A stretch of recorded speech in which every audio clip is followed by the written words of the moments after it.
Va ser allà pel març de l'any 2020 que a Europa va arribar el mal del Covid venint de la Xina.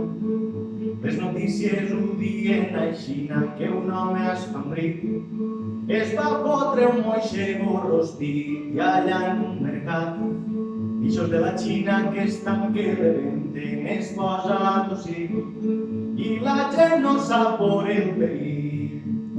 Després, com va saltant de boques a mans, arriba als gratacels dels més rics senyors. És que allà a la Xina, per a fer negocis valen cosa fina i els grans empresaris van a Xina a reunir-se a diari, van sempre en avió, que és bo per a ells és roïn per al món, però es dona igual, que el negoci és va d'ells principal.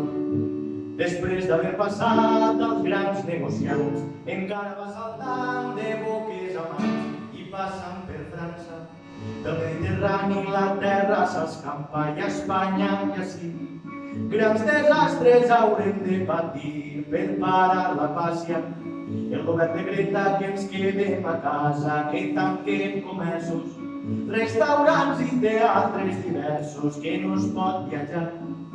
Encara que siga per anar soterrat, no podem eixir, si no és cosa de viure o morir.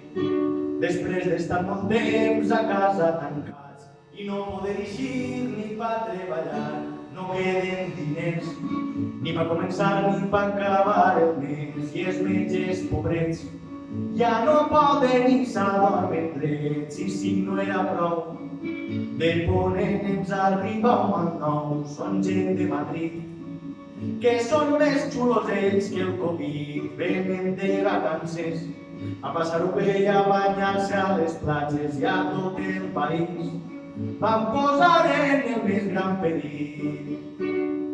Després de tot el temps que allò va durar, ja en sabeu el final que ves a contar, en van perdre molts, els treballadors i persones majors ja d'ells agraïts. Vam omplir els carrers de nous crits, el qui era devot li posava un cillet a Sant Roc i tots celebraven als antics que el camí ens aplanaren deixant un llegat que va més que l'or en un cofre tancat, que és la sanitat. Quan és pública i universal, senyors i senyores, de la història us hem fet el recompte, si voleu seguir. En els llibres està tot escrit.